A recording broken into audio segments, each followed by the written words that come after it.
Wrestling with Podcast. Dr. Chris Hardy and William Walker will take a deep dive into topics covering wellness and prevention, performance, recovery, and injury management. Our mission is to provide the latest science-based information to help you get the most out of your grappling journey, both on and off the mats, and help you overcome any challenges you may be grappling with. Dr. Hardy is a licensed physician and BJJ practitioner, but the contents of the podcast are meant for educational purposes only and should not be taken as medical advice. Please seek out personalized care from your own medical provider prior to implementing any medical treatment or intervention. It's called over the top. No, you don't have to do that. What's wrong, Dylan? No, it's called over the top. I know. I see that. Actually, it looks like Schwarzenegger and Carl Weathers. Yeah, no, you got to be able like this. Carl Weathers and Predator. What's the matter, Dylan? Oh, are we doing this? Yeah. Been pushing too many pencils. We're way close to you. Okay, go this way? Yeah. All right, I'm stronger as I extend. Ready? Out. Yeah. Go. Okay, for those of you just listening and not watching, we're having an arm wrestling match to start the podcast Is this real? between Bill. Yeah, because they're both red. Look at them. Look how red they are. I got the mic in my mouth. Dude. This is real right now. He's stretching me out. Oh, and Bill's losing. There it goes. Just concede, Bill. I think Bill just wanted to show off his bicep. I know, it looks kind of good. The shade of red that Andrew is right now is absolutely amazing, though. Truly. He just drooled. You're done, dude. You're done. No. Give it up. Yes, you are. It's called the Kingsman. No. Doctor called it. Yeah, because we would have had a pad down there. I just got into the Kingsman. Into the Kingsman move. All right, we got to go left-handed now. Winner takes Chris. Okay. I kind of started sweating. Now you got. Now I'll have to carry this podcast. You guys just kind of blew it all right there. Well, like I said, I try to look as strong as possible while being the weakest guy in the gym. Excellent. Welcome back, everyone. I got to take my hoodie off. It's kind of You got a hot little in here. sweaty, right? Yeah. You notice how red my face got? Super red. It happens. That was amazing. Yeah. I've been in tournaments where people have told me afterwards, like, "Are you okay? Your face was purple." So, those of you who haven't guessed, we have Andrew Solheim back on our podcast, our professor at Cascade. AKA red face. Red face. 3rd degree black belt. Almost 4th. Coming up soon. When is that? I don't know. You're asking me to do math now. Ooh. 2009. Yep. February 2009. I hate, isn't the 1st degree 4 years and then it's 3 years after? It's 3. 3. They're all 3? Nope. 3 on the first 3 degrees, and then 5 on See, the 4th. that curveball kills me. Yeah. It's like, why would you do that? Why would you go from 3 to 5? Yeah. Why not just keep it? Let's prevent guys like you from figuring it out. I think it's so that you get the first degree, and the first, second, and third motivate you from quitting. If it's 5 years, if they broke it up to even 4s, that extra year is going to make you quit. Especially once you've been in it for 20. Yeah, it makes sense. Yeah, you're like, that's the final straw. I'm done. I'm over I it. honestly have no idea, Yeah, it's weird. but Excellent. Well, welcome back. thank you. It's nice to have you here. Yeah. Thanks for having me. Some people like them. Yeah. Well, what I thought it was great to have him on so soon after the repeated crap talking that you do to him on the podcast. Yeah, you just embarrassed me on my own I namesake. I don't know. I think it's kind of funny having face to face here with you. And I just want to see how things kind of play out. You think I will go lighter? No, I know you won't. That's why it's funny. It's gonna, yeah. It's going to be worse, probably. The camera couldn't see it, but he full on drooled during that arm wrestling match. Dude, good on him. You know it. Admit it. You felt that spit Clean that come up out. right there. I didn't feel it. Didn't? My face was too red. You were buried. Do you see how big his arms are, though? Yeah. But again, it's like a paper tiger, man. Yeah. Well, once again, you didn't. Once I got into my Kingsman, you backed off. You're talking about getting into don't- Kingsman. I'm like, that's a little disturbing. I don't know. Remember, I watched a couple hours of arm wrestling YouTube. Did you really? I did. Is that a real thing, the Kingsman? You ever like see it or whatever, and they're like leaning, Yep. like off the table, like this. You ever Yeah. seen that? I've seen. Yeah. Oh yeah. That's called the Kingsman. Okay. Well, That's what's the a move what's like the strategy? Berimbolo. You're here. You're here. You're going to bring it back over the top. It's purely to like a holding position. Fatigue them. Yeah, and you're using all your body weight hanging off. Look, man, if you would have just done a Sly Stallone move with your lips, come over the top. You saw I was trying to get over the top, and he wouldn't allow it. No, you can't start like that. I wanted to call for a strap. Oh boy, Here we go. You're so ridiculous. So I can't help but fidget with the microphone. Me too. That's okay, you guys are- and this one kind of like makes noises. So, but it's fine. You just got it. amazing. Well, you probably noticed the extra strength that Andrew has now. I did. It felt about 10 more pounds of strength. Yep. About 10. Yeah. Kind of tell, since you were on last, what have you been up to with that? I mean, I know, but tell everyone. So, been going through the phase 1 protocol. I usually been hitting that about once a week, and then I'll do barbell work. I'll do an upper body day and a lower body day on the barbell. And so that's kind of been, and then of course the jiu-jitsu training as well. So, Yeah. Well, you've been doing some West Side type stuff too, right? yeah. With the bands. R.I.P. Yep. So the 3 main lifts. I've been focusing on just the 3 main powerlifting lifts: bench press, deadlifts, and squats. I haven't really been using the bands almost exclusively with the deadlift. I think that's my favorite lift. So what I've been doing is using the weight on the bar and then putting a band over the bar, because where I lift, they have actually a deadlifting platform. So they have anchor points for bands on either side. So I'll stretch the bands over. Give him a shout out. Big Iron Gym. Yep, Big Iron. It's a old school. It's a newer gym, but it's an old school bodybuilding gym. I almost said bodylifting. That's what we do. Yes, we do. Yes, we do some bodylifting. That's kind of set up nice though for a powerlifting there too, not just bodybuilding stuff. They have some good stuff there. Right. Yeah, but it is really like most of the people that live The there. clientele. Yeah, are Okay. bodybuilders. So It's kind of got that West Side kind of like boutique, almost like lifting gym where they want serious people and that sort of thing. yeah, it's a serious. Yeah, that's why you're weightlifting there. Gym. Yeah, it's. Yeah, I mean, it's a pretty serious group of people usually lifting in there. What we all want nice. to know is, have you worn a spaghetti string No, tank top? not yet. With the like little- Borat. Like his, I mean, not full Borat to your cojones, but I'm saying the kind where your nipples are outside of the middle of the tank top and it hangs real low. talking about the tank tops with the big old loop. Yeah. I need to get some of those. Yeah. Okay. I just thought. Yeah, no, Yeah. not yet. Yeah, and you know, I heard you're doing a little booty blaster too. Yeah, so.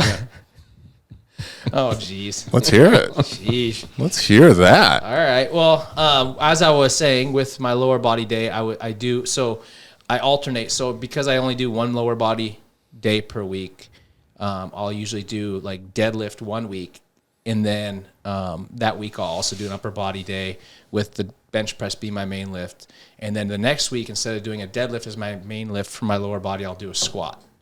Right, and so then I'll do some accessory work and the glute thruster machine, or the booty blaster, as we like to call it. I like that.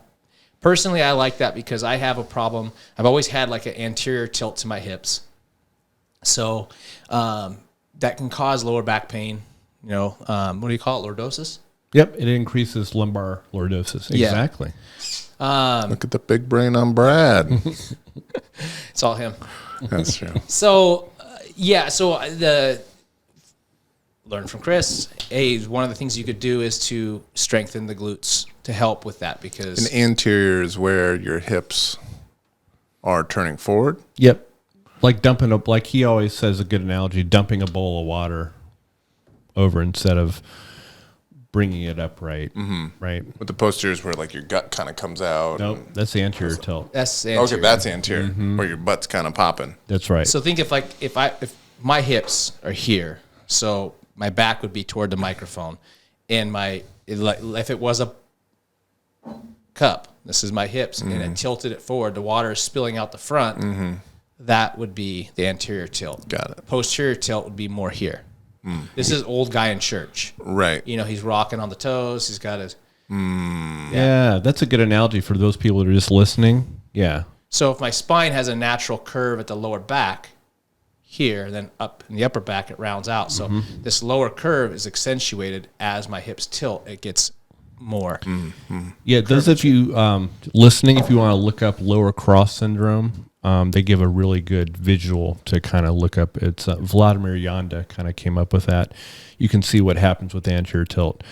But more importantly, working the glutes is super important for a lot of stuff we do on the mats anyway. I honestly like that. I use. There's a machine they have over there that I use. Some people will lay down. They'll put their back on like a bench, feet on the floor. They'll put a barbell across their hips and load it up, and they'll lift from there.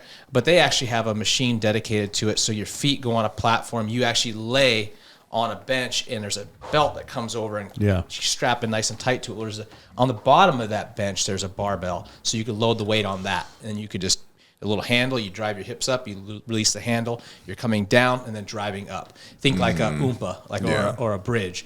Right. So I honestly feel like when I get off that, it feels good. It feels like my hips are more neutral. You get one of those bodybuilders come over and sit on your lap and say, "Watch this, buddy." Yeah. Just let them feel that power. Just let them feel it.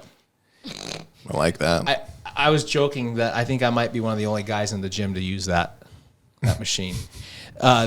What do they call the deal? I know that you have one up there. The guys at Westside have Reverse one. hyper. Reverse hyper? Not the reverse hyper. It's where you lay your feet go on a pad, and then you lay so your quads are supported by a pad, and you kind of bring your body weight down. Oh, you're in a Roman chair? Like a hyperextension? Yeah. Yeah. So Like your body's what's floating. yes. So you're talking about like I have one on the floor for a Nordic. Hamstring You curl. use Nordic. Yeah, do the Nordics, yeah. They have one of those over there right by the booty blaster. And yesterday I saw a guy making his way over toward that corner. I was like, it's going to be another guy that uses the booty blaster. Usually you're having to fight off the ladies over No, there. he went to the other machine. Oh, okay. I was like, I'm still the only one. It'd be cool if they kind of like how bars, like there's like Norm, right? He has his, in Cheers, he has his spot at the bar. Yeah. And it becomes like Norm's Corner if they renamed that to like Andrew's. Oh, it's going to be Andrew's. Yeah, like that'd be kind And of. how about Andrew's booty corner? Yeah, Andrew's Booty Something like Corner. Okay. Dudes only. Dudes, You know? dudes only. Dudes only. That'd be, I don't know, it'd be a nice homage to the man that's kind of made that corner. Yeah, I like it. Rough. You know, It's accessory work. I told you I like deadlifts. that's right. Yeah, but all this stuff's really Let's important. rename now. that area. Yeah, exactly. Andrew's Corner. Casey will have something to say about that. Yeah. That guy's a monster.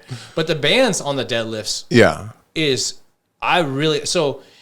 What kind of like protocol are you doing with those bands? Like, are you doing ladder work or what does that look like reps wise and stuff like that? So it varies. I'll usually warm up. When I go to do a lower body day, even if I have time for it enough, it depends on how much time I have to work. But every time I go in there, I've been trying to warm up with sled work. So every time on a lower body day, I'll use the sled.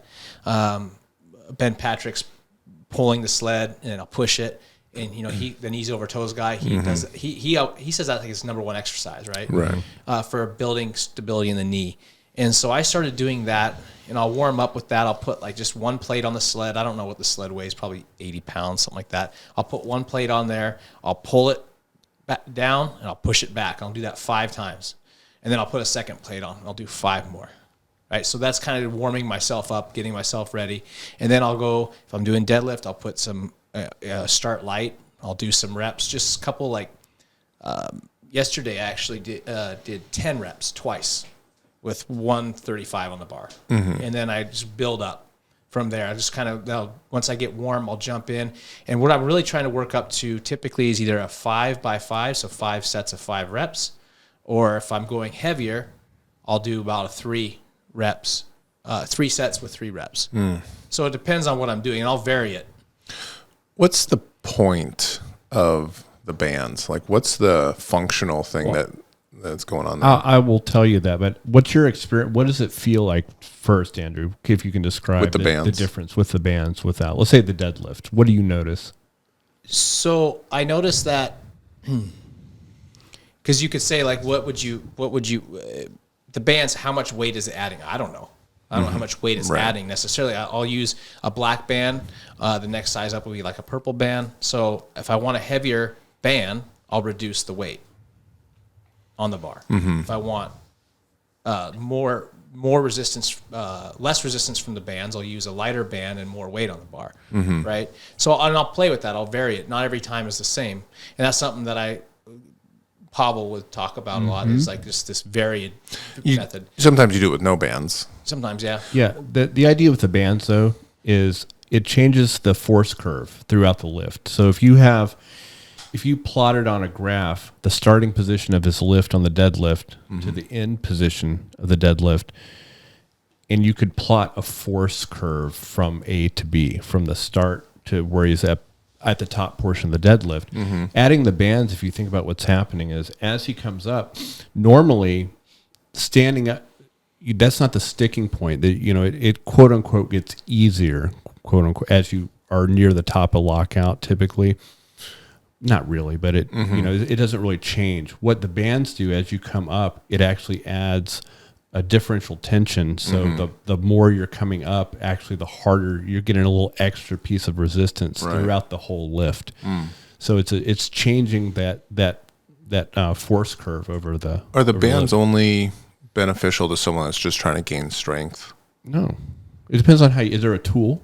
Depends on how you use them. You could use it super light deadlifts and light bands and get a lot of reps, but it's changing that, like I said, that force curve. So where it makes sense, right? So a regular deadlift without the bands on there, you look at every point in the lift, there's a certain amount of force that's being generated. Right.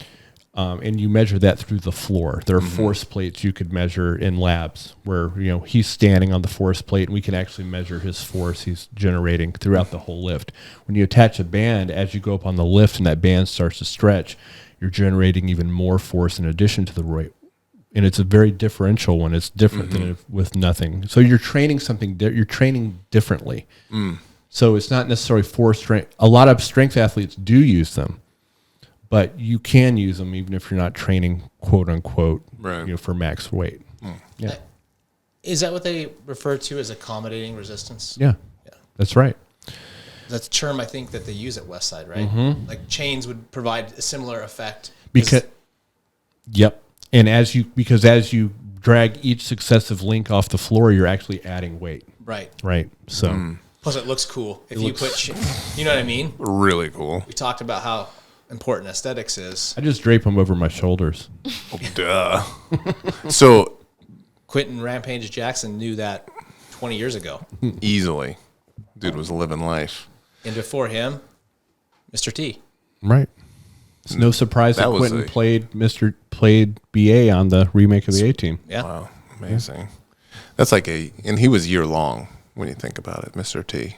He was wearing chains a year long. Yep. Everywhere he went. So he must have had a strong neck. Oh, I bet he had a thickie. Yeah.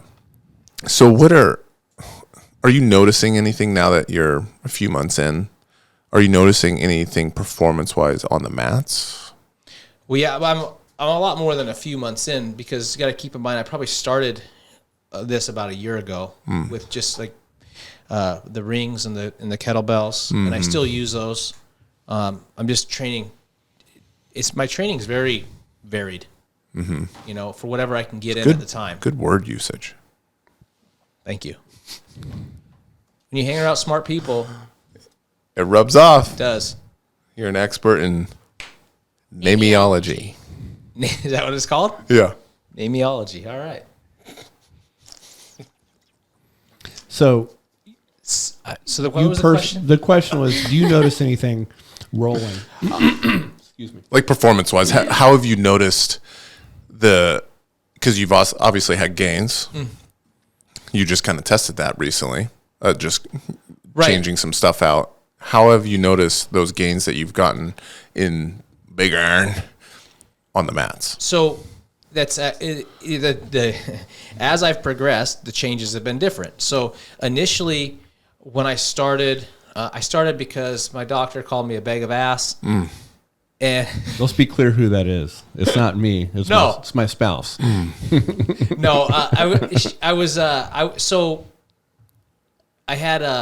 wanted to lose some weight and kind of change the body composition was the goal.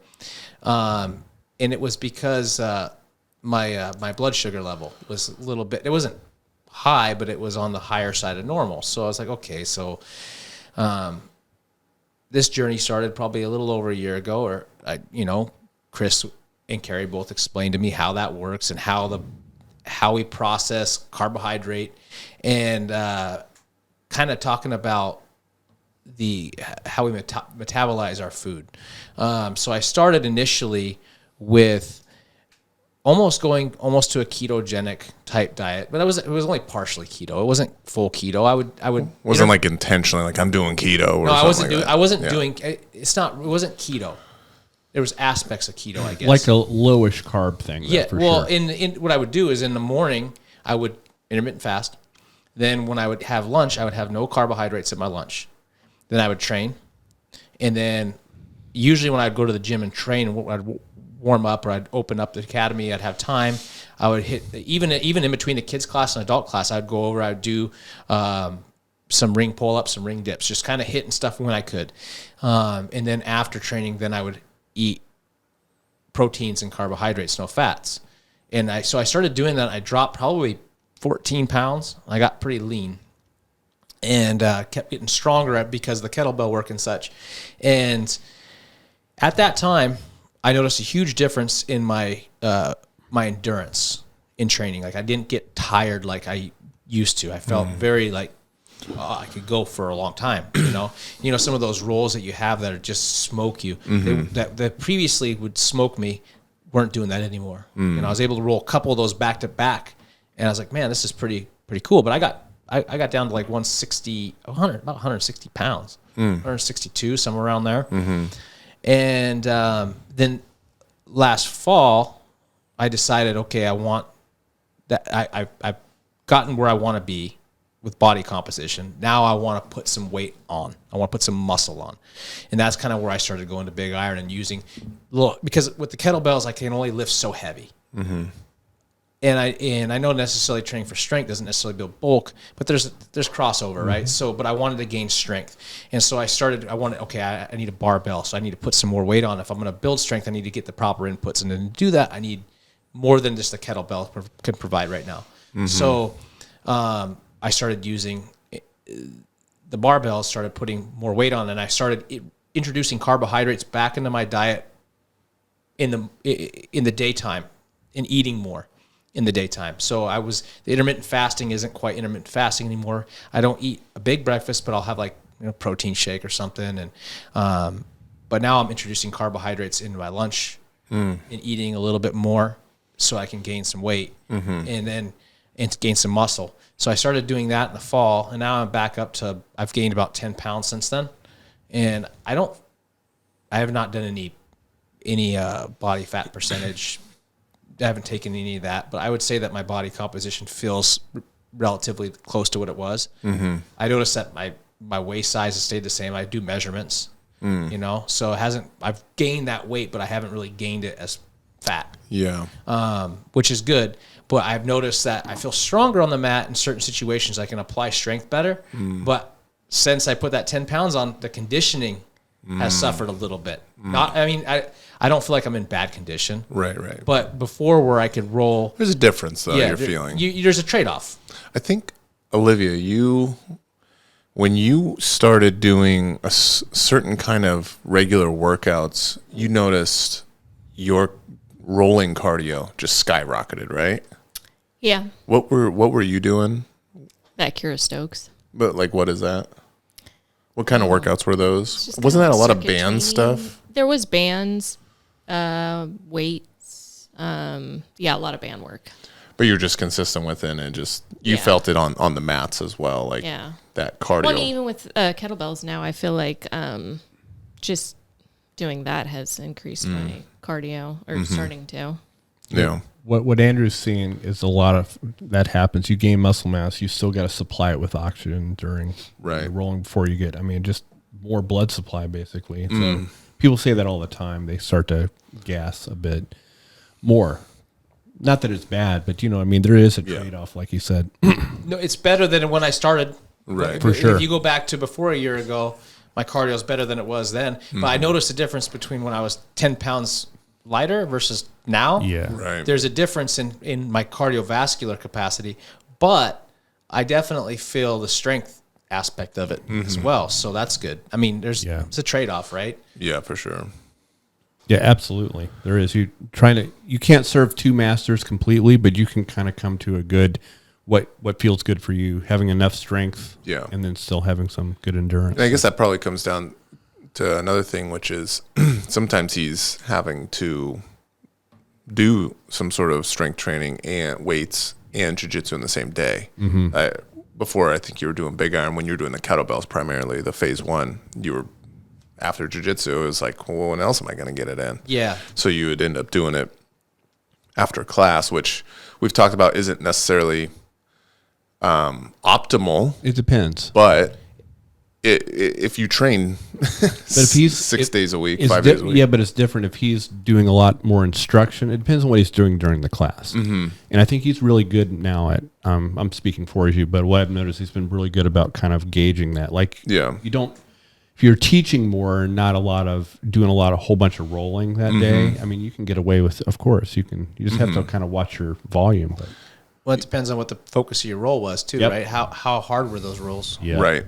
I mean, you can tell. Like we did, like Shark Tank rounds on Thursday, and I got done with that. It was probably about 40 minutes worth. Yeah. We did 4 rounds. Fresh people coming in every time, and so it was probably about a half hour. But it was because we went through the breaks and everything. It was like by the time I was done with that, I felt like I could fall asleep on the mat. Right, I laid down. And I was like, "Oh, I'm done." And I knew it. That how you would decide if you were going to do kettlebell after class is okay. I didn't have brutal rounds, so let me get it in. It depends on the intensity, yeah. But that's what you were doing. Yeah, that's what I would. Yeah, well, because we do have people that do struggle with the timing of it, and they're not. They have certain weightlifting goals, whether it's body composition, strength, whatever. And they want to get better at jiu-jitsu and do jiu-jitsu, but maybe they're afraid to do it in the same day. They just have limited time. Yeah, but the demands I would put on my body in a typical round is different than the demands a white belt's going to put on their body in a typical round. Like there's, if I were to go train boxing or spar a boxing round, I'm not going to be very comfortable in that environment because it's been a long time since I've done it. So there's going to be a little bit of nervous energy. There's going to be a lot more expenditure of energy in that round. It's efficient. Yeah, nowhere near as efficient. So that's going to tax me more than it would somebody that's acclimated to that environment. And so that's the way it works with jiu-jitsu too, right? So if you're a white belt and you're training, I mean, every round is going to be like those comp rounds that we're trying to put in. They don't have a choice in the matter. I mean, every round is going to be that way because they don't have that. They don't have the throttle control and the technique. They can't. They don't even know when they can slow down or when they can rest. Right. I mean, not everything is always. Some rounds, you get top position half guard. Maybe you relax a little bit, let your weight do the work for you, let gravity work for you. Versus somebody that's newer, they're just tense the whole time. Right. They got that like the static hold, on every grip. Yeah. That makes a lot of sense. I just know that there's some people that because they have a limited schedule, right? So they try to pick between jiu-jitsu or weightlifting. And I think they should probably just keep that in mind that, okay, they have a little bit more time on a Tuesday. So don't blow yourself out on that jiu-jitsu class. If that's the only day you have for the next few days to get some more weight training in? Because you don't blow yourself out on the weights. Right. Either way, like Right.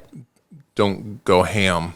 So you can do both. And Right. I think we talked about this last time about not every roll needs to be to that level of intensity, and not every lift is going to be a max effort lift. It doesn't have to be that way. Yeah. There's value in just going through the motions and going through the movements. Yeah. Becoming athletic. For sure. You know, that should be the focus. And I'm doing this because it's like what I've been training jiu-jitsu and not lifting weights for 23 years. Mm-hmm. So worked pretty good. Yeah. But now I'm at a point where I want to, I'm 40 and you're a man. I'm 40. Well, it's a quote. I've never heard this quote. Yes, you have. I'm a man. I'm 40. Not heard this quote. You talk to me that way. Have you heard this quote? 40 pizzas in 30 days. Oh, is that it? No. I've eaten 40 pizzas in 30 I just days. had to that- say that one. She just threw that out there. So that's not Well, it related. had the number No. 40 in it, so. That's how it was related. Yeah. Okay, well, No, I I'll have send seen it to that you. clip. It was a football coach. Yeah. Yeah. Well, He- you gotta let the listeners know what This it's from college now. football coach was at the press conference right after a game, and a journalist asked some of the players before he got up there some questions that were kind of like maybe not very sensitive, right? They were kind of rude or something like that, or at least the coach thought it was. So when he gets up there, he just starts tearing all the journalists up for like writing mean titles and stuff like that. And he's like, "You don't talk to kids that way. You can talk to me. I'm a man. I'm 40. You talk to me that way." I've not seen it. Nope. Oh, it's pretty good. All right, I'll have to look it up. So now, whenever age comes up, I typically yell that. Okay. I'm a man. Or if I need to let people know I'm a man, I let my dogs know I'm 40 and I'm a man. Yeah, you can make your own decision. You Yeah. can have that ice cream if you want. Yeah, to. I'm a man. I'm 40. Yeah. That's a perfect example. Yeah. Probably did that twice this week. For sure. Oh boy. Yeah, it's a balance. It's hard. It's not easy. And I don't know. I'm not sure that you need to like necessarily. If you're training super hard in jiu-jitsu, I'm not sure that you need to go do the same thing with weights. Mm-hmm. You know, I'm balancing it out. Like I'm gauging each individual workout. Yeah. And evaluating what my capacity is and how I can move forward, right? Mm-hmm. But really, for me, it's mostly an experiment. Like I've always just trained jiu-jitsu, never really did any strength training. I'm like, well, I'm looking at all like what can I do if I got a little stronger? Right. Well, and Andrew's an experienced black belt too, and so his goals are going to be different. You know, white belt coming in, really, I mean, it depends on what your focus is. I would think you want to develop your jiu-jitsu skills as far as not that you're not still developing your jiu-jitsu skills, but the learning curve isn't as steep. Right. And he can, kind of figure out, as opposed to, where do you want to spend your time, I guess, when you're coming up through it. Yeah. And I'm definitely the majority of my time is spent on the mats doing jiu-jitsu, right? That's the majority of my time spent. Yeah. This is something I'm using as like almost an experiment too, like to find that rhythm of where do I want to be as far as weight, size, body composition to best benefit my jiu-jitsu. Because that's what, at the end of the day, I just want to be a better athlete. Right. Right. That's why I don't care about the aesthetics of it. I want it to translate to the mat. So in as an athlete, right, I don't want to be unathletic or hindered by unnecessary bulk, but find that rhythm. And if I get too big, then my cardio sucks. Well, that's not good for an athlete. Well, you look good. No, that doesn't interest me. If I look good but I can't keep a roll, Yeah. it sounds great until you got to roll with Mo, and then you get tired. You're talking about my life, man. You get tired 2 minutes in, and then he's making fun of you. That's why I don't roll with him. Yeah. Oh, gosh. Done it too many times. I never escape. He always locks eyes with me. I'm like, all right. He does. He likes to get Chris. Yeah. It's good for me. Yeah, it's good for you. It's good for me to watch. Yeah. So, but I have noticed,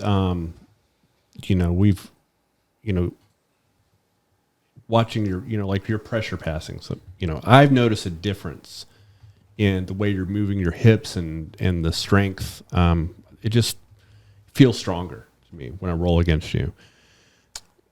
That's good. That's good to know. Yeah. I mean, it's hard to notice that. Not that you were weak before. It's hard to notice the impact yourself necessarily. Yeah. I've noticed it a couple times where I've been able to maybe like finish on something, or I've used a little bit like a little more power to try and like secure a position. Yeah. Or I think you kind of extricated a Kimura on me several weeks ago, just finished it with your hips too. That is actually, I forgot about that. You bring that up, but yeah. The Kimuras have been feeling better because you know how you get a Kimura and somebody will like dig their hand in to get a grip. Yeah. That almost that deadlifting motion. And this is something like just like locking your whole core in. Like when you brace for a deadlift, you're bracing your whole core. So locking on that Kimura, bracing for it, and then that extraction movement just feels so much stronger. Because I was hiding it really, really deep and just, pried it right out. If you glue your body to their forearm, Right. Yeah. your sternum to their Just forearm, all you one. Yeah. pull it out. Yeah. So that I've noticed that's directly applicable is that in that deadlifting motion for pulling Kimuras out. Yeah. I have some questions that kind of relate to some of this stuff. That'd be good. Listeners, if you want to dive into them. Yeah, let's fire them at Andrew. Some jiu-jitsu questions, some strength questions. But I'm just going to start reading through a couple. Can I ask a question before you start? Please. Is it for Chris? No, you just got a spot open behind there. Yeah. And I was wondering why. Oh, it's going to be filled soon. We have commissioned an artist to make these paintings. And we did 3 at first, but we had another like 4 or 5 in mind. So it's just we're coming in stages, but we just didn't want to, we want there to be the space for the special. I thought I had a suggestion as well. Oh, please. I'd throw Master Splinter up there. It's kind of along the lines of what we're going to do. Master Splinter. Yeah. Old rat. Yeah. That's basically what we're doing. Nice. Just a dingy. You're not putting my picture up there. I've been called an old rat. That's true. Throw Johnny Lawrence up there. Yeah. Yep. You're on the, yep. You're right on the right path. Yeah. And we're going to probably do a couple on that side as well. Nice. But yeah, not given too much at one time but yeah, we left it actually with this camera angle. We kind of moved the table a little bit so it's not as good, but that like Chris's head is usually right in the middle. It's perfect. So it's like a gap. Yeah, Master Splinter. Yeah. Yeah. So awesome. Yeah, and before you read, I'm sorry. We've gotten this far into the podcast, and you haven't even said anything bad about Andrew, which you seem to like to do. You're queuing him up. Have I not? No, not today. I'm just saying when he's not here, you usually talk a lot more crap. I haven't said anything like any insults today. No. Dang. No stories or anything. I just thought it was interesting when he's right here that you. Well, he did beat me at arm wrestling, and I'm a little pissed about it. Okay. Fair enough. I mean, golf. Oh, arm wrestling. Oh, gosh. Yeah, I heard he took your money in golf too. He did, and trust me, I tried going to the range last night. She shut that down. Yeah. Real quick. I was like, so we're going, right? And she said no. So we're going to go today. Not only did I beat him, Excuse me? I beat Glenn and Scott, who is Glenn's uncle. Yes. Mm-hmm. Yeah, he's a little senile. Is that okay to say it that way? Yeah. You can talk about people with dementia that way. Why not? Okay. I mean, we're not going to get canceled any quicker. I mean, he's gonna forget I even said it anyways. Yeah. That's what I do. I forget you guys talk crap about me, and I true. forget the next week, so I'm good. Yeah. So we went golfing and we played what they call match play. So you get a point for every hole that you score the lowest on a hole, you get a point. If there's a tie, you both get a point. So we only got 9 holes in. but I ended up winning. And I came alive at the end, though. you did. His last drive was monster. If we were going to do 18, who knows what would have happened? You don't know. But yeah, so I beat Bill and Glenn, which when you beat Glenn at golf, it's like if you swept Casey. Oh. It's darn near impossible. Okay. Yeah. He tends to. It's not that he's like so much better than you that that it seems impossible. Like Andrew's brother is extremely good at. He's like a black belt in golf, but Glenn is one of those guys that he's like that really tough purple belt, oddly, that steps it up for the roll. So you might outrank him, maybe not, but either way, he's always gonna just beat you. He's just gonna get ahead of you. He's an athlete. He might be cheating though. He's on that bomba? No, I think. Well, maybe I had a bogey on that hole when it was really a double. You know what I mean? Give the old foot wedge when his ball's underneath the tree. For sure. I believe that. Yeah. I believe that. This has turned into like a Jerry Springer thing. I kind of like this. A little bit. Yeah. Yeah, I could definitely see him cheating. Yeah. Well, let's bring Glenn out. Let's see what he has to say about it. Hey, Glenn. Oh, geez. Hi. Put your gun on the table. Yeah. Yeah. Put your weaponry out there. So sorry I digress. I just thought I had to bring that up because you were a little more submissive today. I just wanted to kind of. I think that's bullshit. But Okay. That's fine. Fair the enough. podcast is not even close to being over. Okay. And I haven't really been teed up. You've been talking about serious stuff. Okay. Well, let's move on. Let's move on to some questions. You're talking about his best stuff, his booty blaster. Yeah. Okay. His jiu-jitsu. Like, what, you gotta. I see. We start talking about his chest, then It's over. we're talking about bird chest, Then I'll get deep in there. Okay. I'll get deep in that bosom. First question. Yeah. So I appreciate one of these listeners because he's a very nice person. And he's a very smart, intellectual young man. But I can barely read. So when he words things a certain way, it makes it difficult. Is this one of my colleagues that I work with? I don't know. I don't want to answer that. Okay. Are we going to do a thing where somebody asks a question, we try to guess who it was? We could. We can definitely do that. We could. Or you can maybe guess their belt level Okay. Let's try it. and ethnicity. Okay. Oh, yeah, that's going to be great. Bunch of white people. Awesome. Yeah. This sounds bad, like a bad idea. Yeah, it is. What could go wrong? Yeah. Go ahead. Okay, so how do you guys interpret each belt level to be?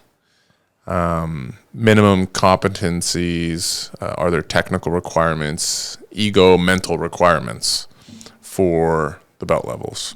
And how would you split that up? Like you look to see, obviously you're the only one that can promote someone here, or that's supposed to, or whatever, that does promote people. But what are you looking for at, let's say, blue, purple, brown, and even black? What are some core things? Start with blue.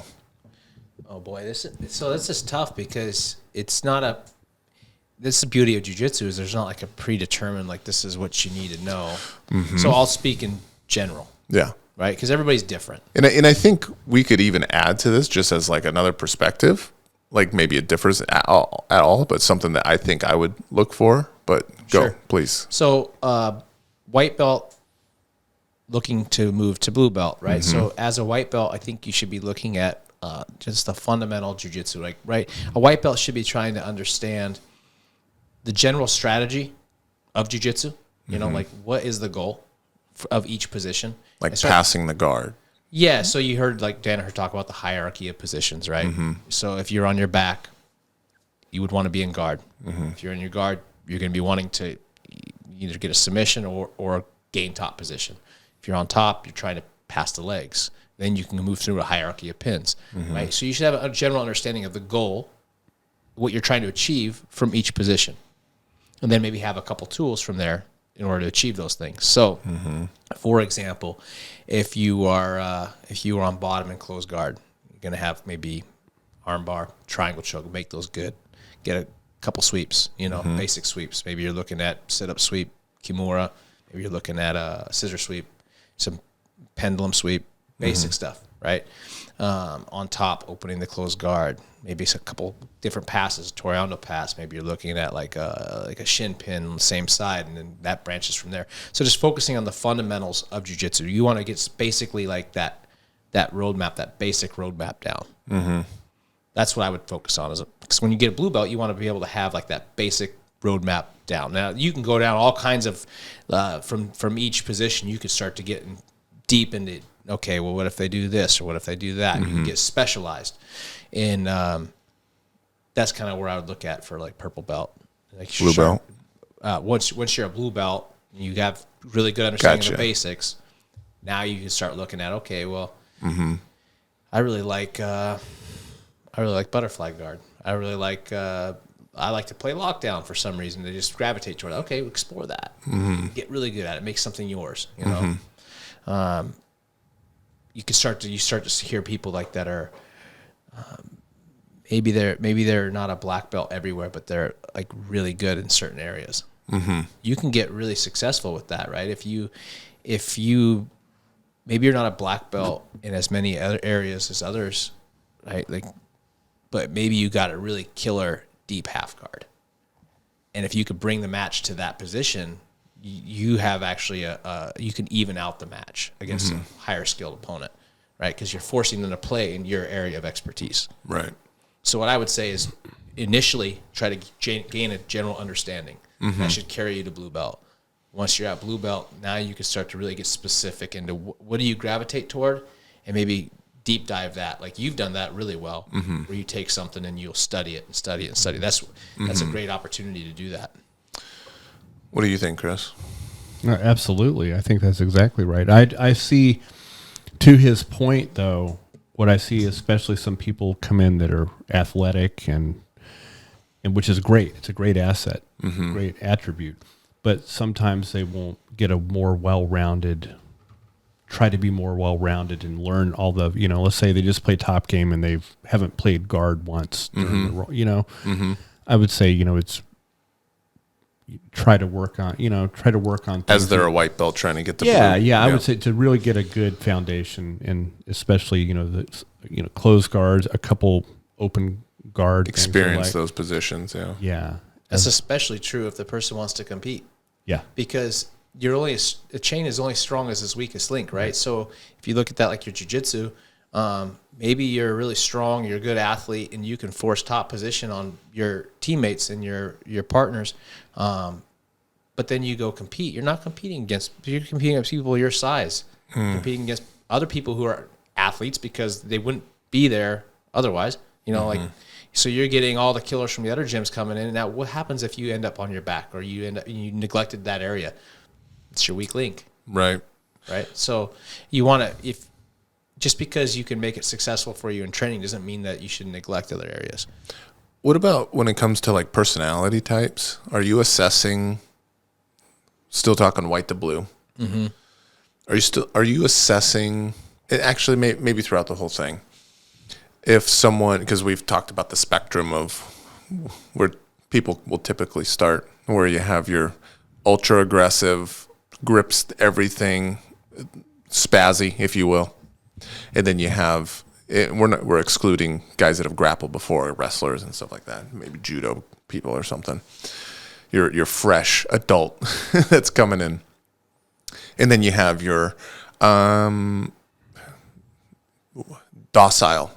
They're a little, I won't say softer in a demeaning way, but they don't exert themselves. They don't really have that switch built yet that they can. That tenacity's not there. Yeah, they're not aggressive yet in the moments they should. They're kind of gentle when they're rolling or doing anything within jiu-jitsu. Are you taking those things into account when you're looking for promoting them to the next level? Yeah, because it's not just physical; it's also mental. It's a martial art. Tenacity can overcome a lot, right? Just being tenacious can be a huge tool, right? So Hickson actually talks about this. He's talked about it. I think he was discussing it. He's discussed it in his book. He also discussed it on Joe Rogan's podcast. when he was talking about how like some students, you need to bring them back a little bit. When he's talking about that, he's bringing them back from being overly aggressive. You need to bring them back. You need to dial them back down because they're inhibiting their own growth, right? So he needs to bring them back a little bit. There's a lot of people that need to be pushed more toward that, right? And that's absolutely the case. Yeah, you need to have. There's a balance there. You want to be tenacious. You want to be aggressive, but not to the point where you're not learning and you're not developing as a jiu-jitsu student. So yeah, is there a certain point like blue to purple or purple to brown or white to blue that you're really looking at them to make strides in that area, or is it just continual throughout the whole thing? Like you want to see some strides when it's white to blue. I think it's continual throughout the whole journey. You know, I mean, there's and it's not just like, oh, there it's fixed, because that's their natural instincts. You're seeing, right? You're seeing their personality, so it doesn't. It's going to be like something that needs to be continually reinforced. To I don't think it just happens and you fixed it. You know, I think you constantly have to be monitoring that and helping them develop that as much as you can. Chris and I have talked about like things to help ourselves like improve and because I started on the lower intensity because I didn't want to be looked at as like a douchebag training partner. Kind of like what Tom has us. Right. Tom's a big, strong dude, but he intentionally will hold back a bit because he doesn't like he's gone on YouTube and he's read stuff about, you know, new guys being gym spazzes and the spazzy white belt, and people hate rolling with those guys, especially if they're bigger. So he's cognizant of that stereotype that's out there. Right. So he intentionally will try to hold back a little bit and even apologize. Like if there was an intense scramble or something, he's like, oh, my bad. I'm not trying to be a dick. And you're just like, you're totally fine. You know? And I was the same way and still struggle a little bit at times with that. So for that person, if they're doing that internally, what would you say for them?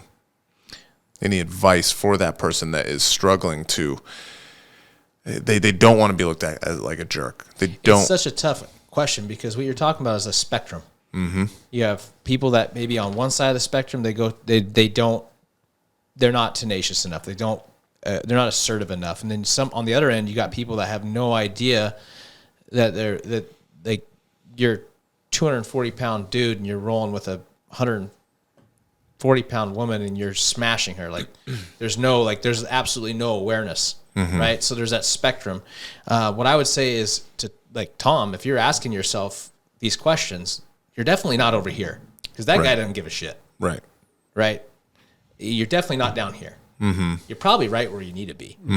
So cut yourself some slack. Yeah. You know, because I when I roll with him, I think he does great. I think I don't think that I wouldn't say that I wouldn't change a thing about his mindset. Yeah.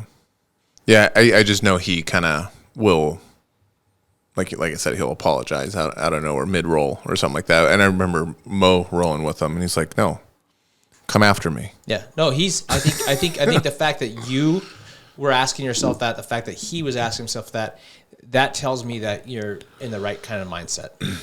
You know, you probably just need to not overthink it. What about the guy that he knows he's a little spazzy, if you will. Maybe upper belters telling him like, man, loosen up a little bit. Yeah. You don't got to grip onto that. You know, those are like the subtle cues we give people, right? Without saying you're being a spazzy butt. Yeah, because you know, before we sick Lawrence on him. Right. Yeah, exactly. What about that person that they're somewhat self-aware, right? And I guess that's maybe the most difficult battle is being self-aware that you are doing that. I don't think I've really met the guy that's overly spazzy that's also aware of it. Right. I just don't know if I have. But right. Then I would say, okay, well, you know, you have this. If that happened, if in this hypothetical, if this guy is spaz and he knows he's a spaz, I'd say, okay, or girl. I guess a girl could be just the same way. But okay, so set yourself up with a partner who can handle that and will check you. Right. You know, so it's just it's like you're training a behavior. So you need to check it. You need to let people know, hey, if I know I'm a spaz or I have a tendency to spaz out, or just roll hard, like that's your default. You're like, well, rolling hard and spazzing is different. Yes, but they can touch. There's some people that you feel like, oh, that person's dangerous. Yeah. And then there's other people that just train hard. Training hard and being dangerous are two different things. Right, but they can kind of like start butting into each other a little bit where you get I agree. There can be crossover. Yeah, where there's going to be people that all they do is train hard, but they start to get into spazziness. Yeah, my thought on that is if you're controlled, I don't care how hard you roll with me. Yeah, it's control. But isn't that the problem, especially as you're... I think it's a semantics, though. I think when we were saying hard, the intensity of your roll, you can still, to me, I would much rather, I don't care how hard, like I roll with all the black belts. I'm never worried about getting hurt. And of course. Yeah. But they can turn it up, right? Right. That's still hard. Mm-hmm. Yeah. So but we're not talking about black belts. No, but even some people that aren't, that are rolling with intensity, but still have some good body control and are right. I'm not saying that doesn't exist. Yeah. But it's you don't ever come across people that roll with a lot of intensity, and often people get hurt by them or. Well, that's Yeah. So when you train hard and you don't have the spatial awareness or the body control, that's where you get spazzy. Right. So which the intensity is good, but it's just there's something that happens where it turns into, not all the time, because maybe they're getting some skills or getting some more awareness as they train more, but it starts to kind of mold into a spazziness. In that case, if you're not maintaining control or spatial awareness, then you need to slow it down to where you can achieve that. How do you do that mentally? Well, let me give you an example.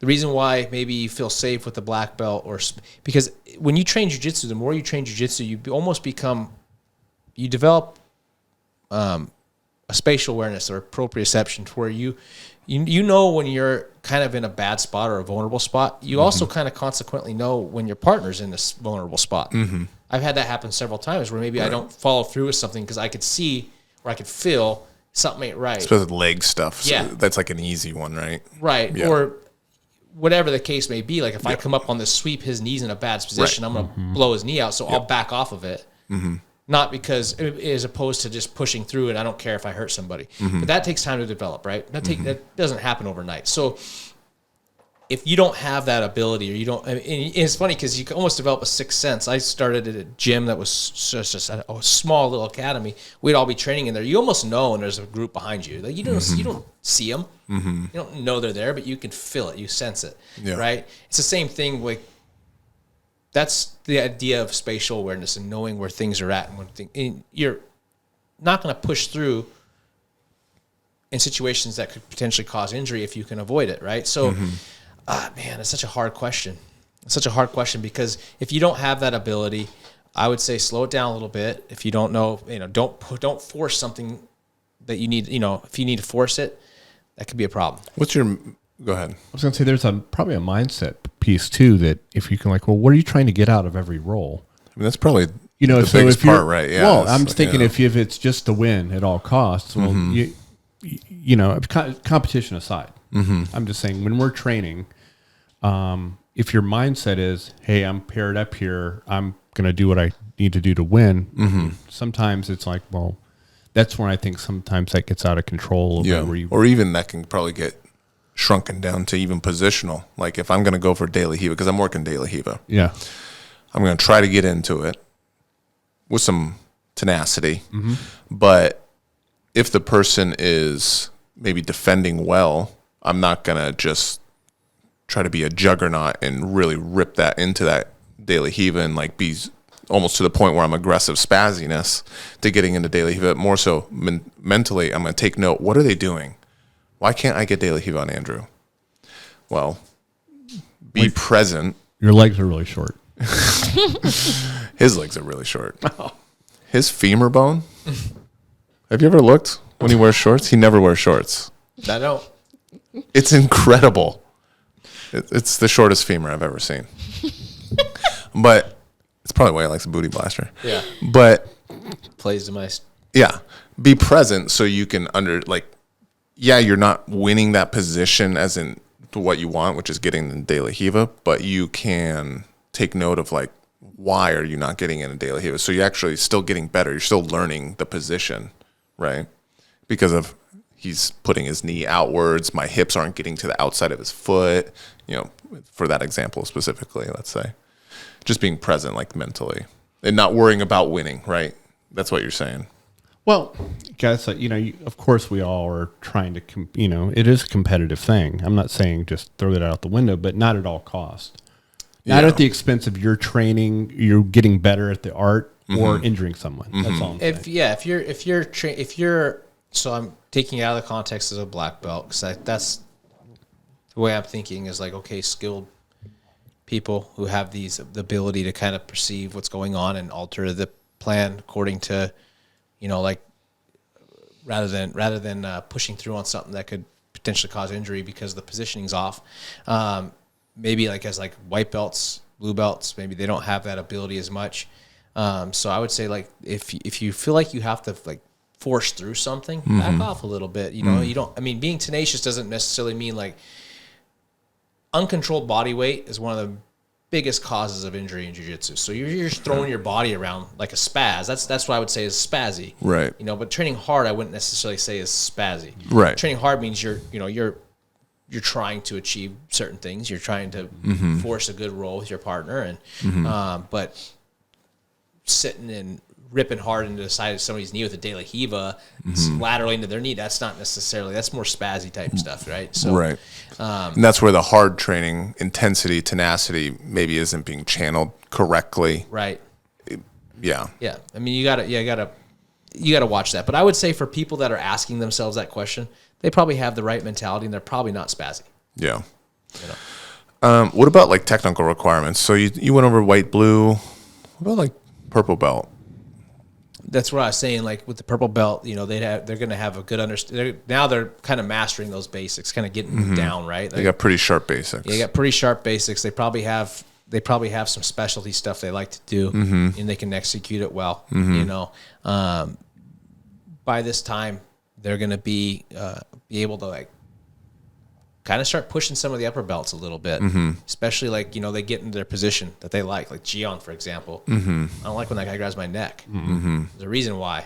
Yeah. And that started when he was a blue belt, right? Like where he could, if maybe he grabbed your ankle or grabbed your head, it's like, okay, I got to respect this. Yeah. I've noticed it more when he's purple belt. Oh, now it's like very, very noticeable. But I'm saying it even started there where it's like he was developing that front head position. Right. From that late blue belt, and it was okay. Yeah, gonna definitely start respecting if he happens to get your head there.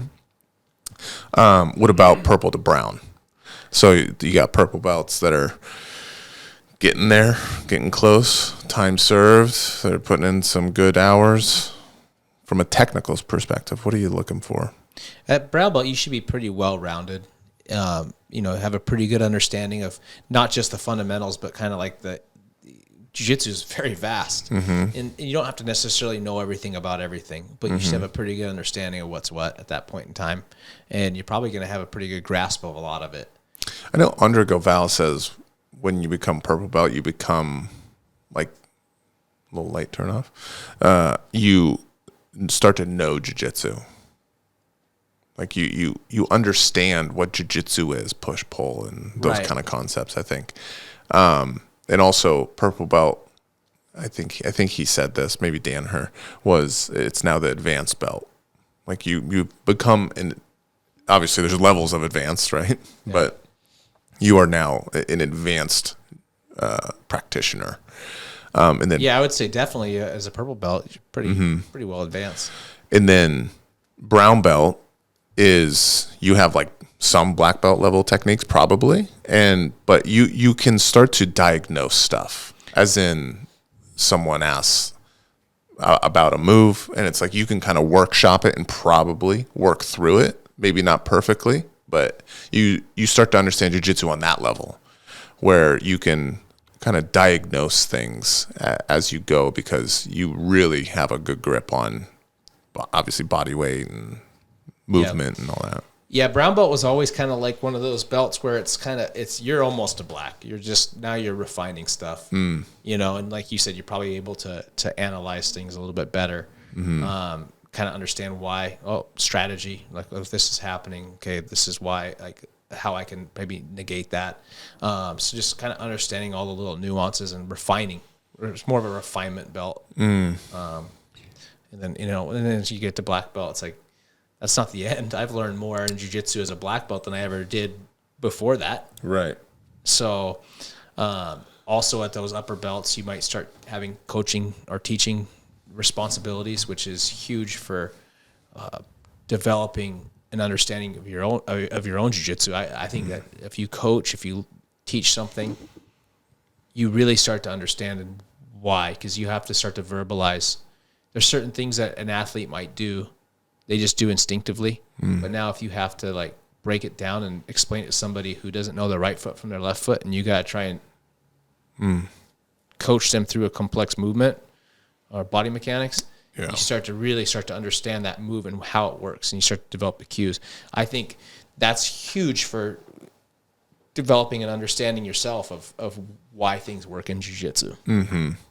Yeah, we kind of talked about this personally recently about coaching, and sometimes when you feel off or something like that and you're not conveying stuff, and we talked about that because I'm a very intuitive grappler, right?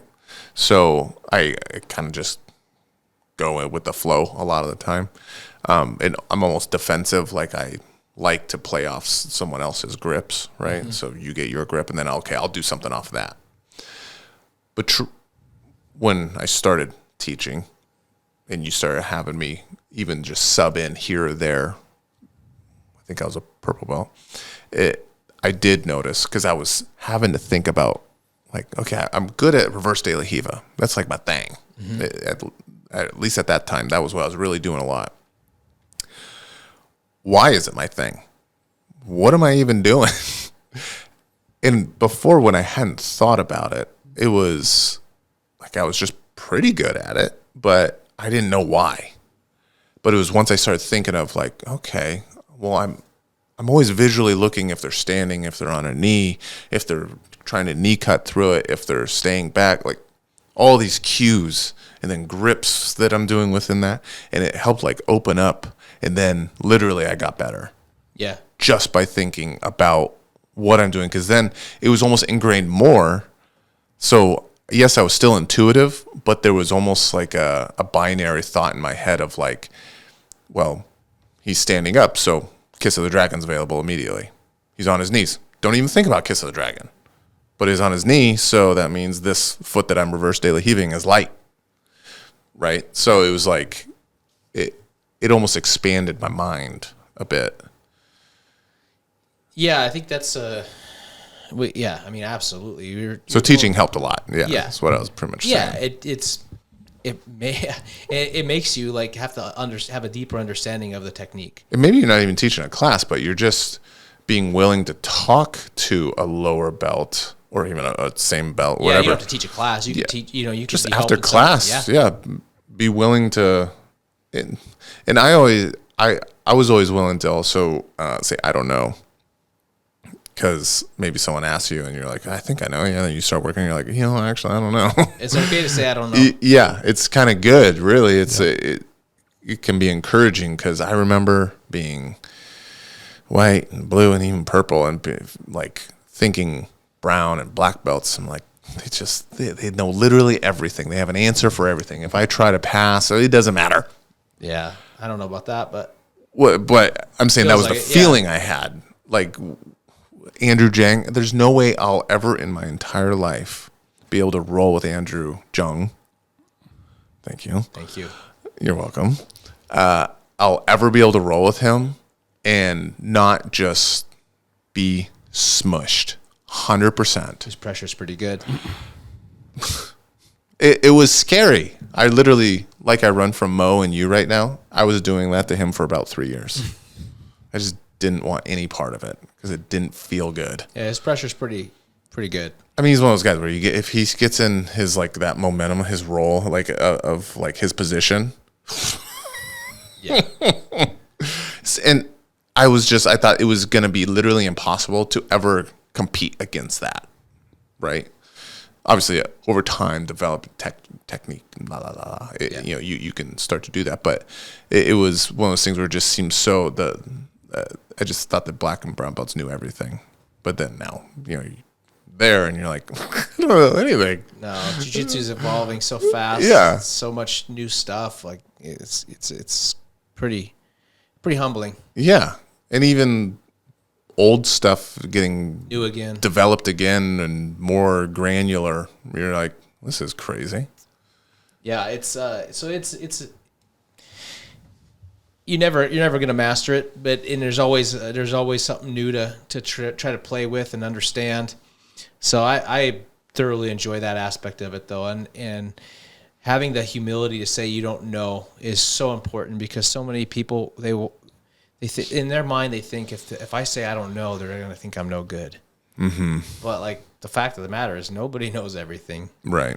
And the ability to be able to say I don't know and then be able to go dig deep in, that person will be further along in a year from now than the person that pretends to know. Mm-hmm. Right. So that's a big attribute. And so the other thing that I think about especially with black belts, to me, this is huge, is your character. You know, your character, who you are as a person. Jiu-jitsu is not just a physical thing. I look at the black belts that we have at the academy, and just such a great group of people that I would want to spend my time around. I think character is often overlooked. Really, Josh? You know? Well, Josh is awesome. Oh, I mean, he's a very nice person. I mean, the whole convict thing. I don't have a thing against convicts. I might be one. You're getting wrist locked for sure. Dude, I cannot wait. You're talking about character, and I had to call you on the carpet real quick. Sorry, this you cord okay? here. Yeah, this cord's getting tangled up in my chair. And I'm just blown away about poor Josh here getting slandered, dare I say, on the podcast. So I got to stick up for my boy. It's not slander. It's just a question. That's all it is. All right. Well, Shark Tank on Monday. Josh, be there. Yeah. Chris, you don't Shark Tank. You I stay in Aegis Living. I will Shark Tank if invited to Shark Tank. You just got to hop over there. No. Come get some. So the character thing though is very important. Hopefully that's developing, but for me, are you talking about when you have a brown belt that's getting close to black? Is that what you're going into? It's throughout the whole process, Okay. right? Yeah. But yeah, I mean, I would hate to award a black belt and then be disappointed by that person's character at some point. I'd hate to be in that position. You know, I think that nowadays we're looking at jiu-jitsu solely as a physical vehicle for self-improvement, but there's so much more to it, you know? Yeah. What I mean, the last one obviously is brown to black. What do you, from technical, ego, mental, what are you looking for? Let me get my notepad out. I can tell. He was getting ready to take notes. Shut your mouth. Ego. Well, your ego is going to have to be in check, right? I mean, Sorry, buddy. You're going to be fine. you're going to be all right. I'll literally kill you. I'll let my dog eat your face. Well, there's some people that won't put themselves out there for failure they're trying to protect their ego, right? Well, that's not a trait that a black belt should possess. You know, you got to be able to accept the fact that you're going to win, you're going to lose. Are you there for yourself? Are you there for your teammates? Are you there to help the academy? There's where this goes. I mean, this could go. We can get really deep into this, but at the end of the day, the academy is a much bigger than any one person. And what I look for in a black belt is people that are going to contribute to that community in a positive way and help carry it forward. That to me is more important than like a physically being really good at jiu-jitsu. You could be killer and be awesome. Yeah, I mean, maybe you have black belt skills, but are you a good person? Right. You know, that's huge. Right. So those kind of things are very important. And so when I look for in people that are going to eventually, hopefully eventually be black belts, they should be looking to be a member of a community that they help contribute to that community. They try to build it up, rather than just kind of be in and out and for their own self-purpose. But right. Hopefully that answers the question. No, I think so. That's a good one. And from a technical perspective, what are you kind of looking for from technical? Like I think you should be an advanced level. You shouldn't have really many holes. Well, and we kind of talked about this last time, I think a little bit with not feeling your worth or belt worth or something like that. And you jumped the gun like a little sassy biatch. Oh, I jumped the gun? Yeah. Okay. Hard. Oh, okay. You have to refresh my memory. Well, you didn't do it to my face. Okay. You did it to Old Man River over here. Well, okay, we got to go. What? You saw the headline to the podcast, and you jumped the gun like a this fake on the 2 days a week? Fake news warrior. 2 days a week? Yeah. And you were like, I got a bone to pick. I do have a bone to pick with that one. You didn't even listen to the podcast. I think I did. What's the bone? Because I don't even think I said an opinion.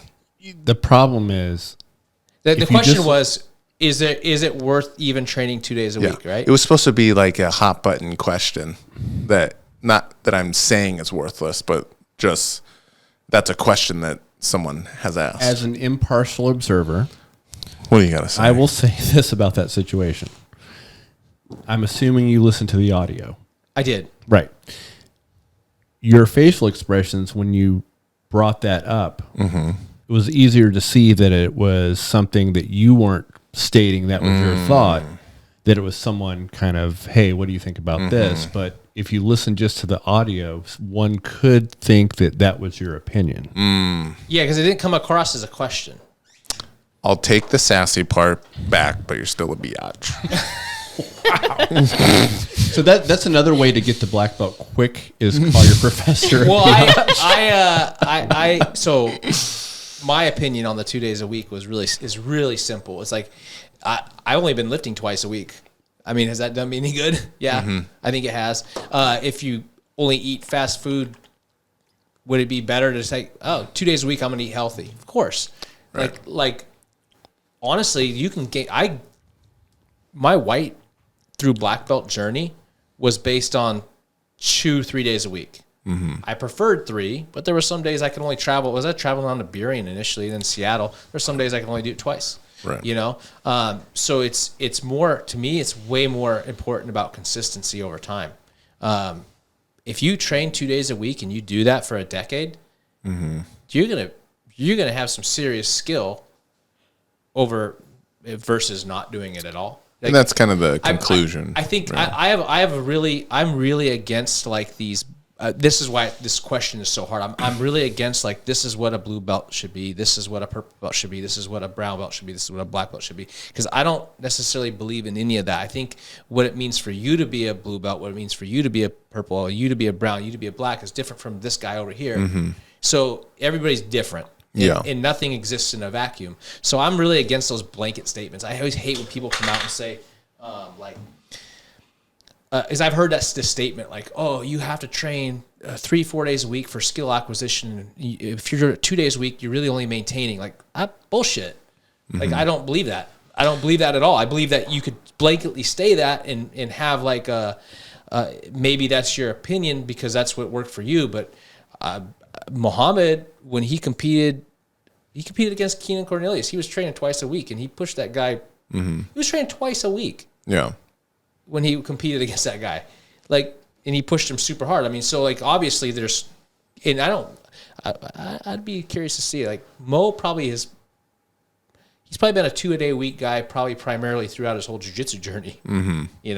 Maybe earlier on he trained more, but definitely as he's gotten, like when he went to Brazil, he had a couple of years where he was hardcore. But but since then he's life things. Was he even a black belt then when he did that couple of years or whatever it was? Yeah. That was earlier on when he first started jiu-jitsu. But his black and brown belt journey is definitely the definitely like hobbyist, whatever. I mean, hobbyists that can compete. Oh my god. Yeah. Like they'd be walk into any room and hold his own, but Yeah. It's how your 2 days are spent also, right? Like you can come in and just fart around 2 days a week, not train much, not be very present. And yeah, you're not going to acquire as much skill because you're not intentional with your training. Yeah. Or you maximize those 2 days and you are present. You're doing some outside studying outside of those 2 days. You're going to still develop for sure. I'd say that probably the majority of people that train jiu-jitsu probably train 2 days a week, 3 days a week. For sure. In that range. For sure. Right. And so I think that and to even be consistent with that is hard. Well, yeah. I mean, there's something to be said about, like, I've always been a grinder. Like, I was waiting for thought maybe we'd get a joke out of that. I was waiting for it too, actually. I was like, wait a second. I just served him up, and he didn't take it. He watched it go by. That 90-mile-an-hour fastball just... Actually, that was like a beach ball floating across the plate. I expected him to hit. I leave the grinder jokes for him. Okay. They hit a little bit closer to home. What I mean is, like, I've always just been like somebody that I always took jiu-jitsu training as I knew that I wanted to do this. I wanted to be a black belt, but I also was a father. I had a job. I had all these other responsibilities in life. So I decided what I could commit to it, and I decided I'm going to commit to it. And I did it, and I didn't stop. And so, like, that accumulation over time, that there's something to be said for that, right? There's when you can say, okay, maybe I can set 2 days aside. Awesome. Now, if you can do that throughout the course of years, decades, that is the black belt mentality. Like, to be able to have that tenacity of the spirit to, like, okay, I've committed this, I'm going to do it. This is who I am now. And to be able to do that is very, very, like, to me, I think it's very admirable. So that's where that came from. So you don't got a single bone to pick with me, buddy. Oh, well, I just felt it was funny how defensive you were, Bill. I was. That was the funniest. Because he had my name in his mouth. Don't talk about my wife. You gonna slap him? I mean, a name out your mouth.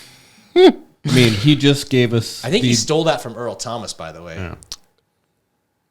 What? Will Smith? Yeah. Keep my name out your mouth? Yeah. At least I'm going to keep my wife's name. Yeah, he added. I don't think Earl Thomas made that up. Call me. I think he did. I think he call did. me a huckleberry. All right. All I'll say is this: I'm not scared of you slapping me because he just showed me the defense to it last week. You're so slow, though.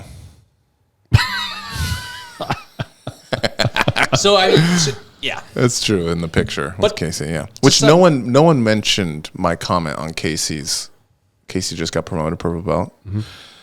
And everyone was so congratulatory, and I said too soon. I didn't get a single ha-ha or anything. Too soon as in? He was promoted too soon. Oh.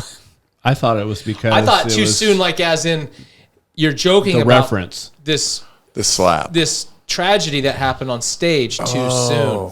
Okay, I'm retarded. Yeah. Yeah, that's how I was thinking. Like, oh, you joked about it way too soon. I was thinking. Okay, I was trying to say he was promoted too soon. Oh, okay. To troll.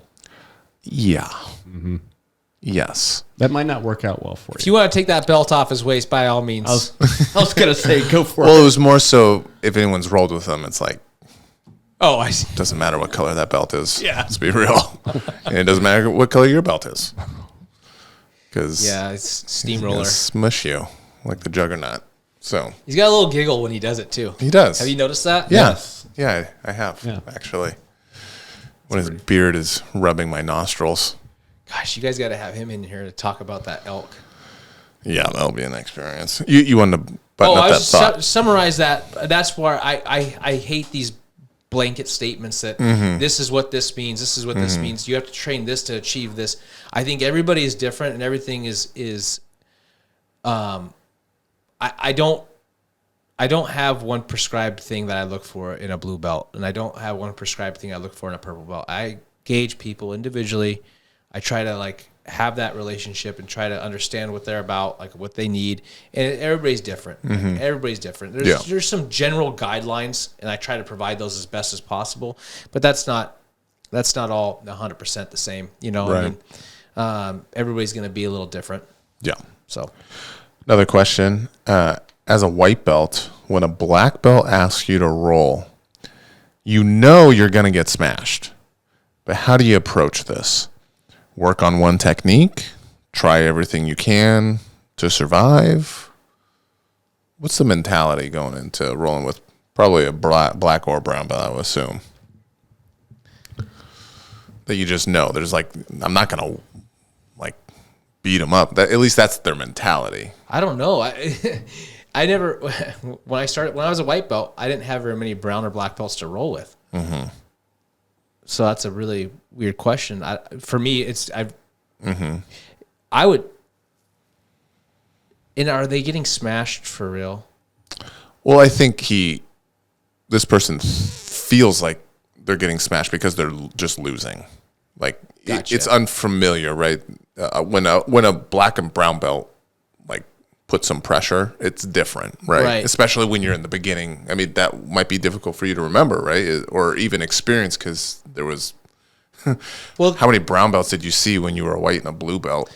yeah, it was a different time. Yeah, I mean, it has to be on like one hand, or how many you would come across. I don't think there was any brown belts at our academy when I started. There was a black belt, but we didn't get a roll with them very often. So, And even visitors wasn't a thing as much as it is now, where people just drop in. Even if there wasn't very many Right, around. So Right. yeah, most of, like, I think the highest ranked, there was a couple purple belts, right, and that was like cool. maybe like 5 blue belts. The rest were white belts. Yeah. Like what it was when I started. But I always feel like if I'm rolling with a white belt, it's not fun just to go in there and just like Right, demolish somebody. I always try to roll right above their level. Mm-hmm. So if they're here, I'm going to try and roll here. And that way we can both get the most out of the roll. I'm not going to make it easy on them, but I'm not going to make it impossible for them. So I would just try to, if I were in that situation, I would just try to execute your moves, try to execute your techniques. what you know. Yeah, what you know. Just try to execute that and try to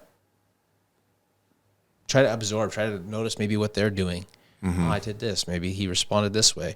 Now you can take those same responses and apply them in your own training.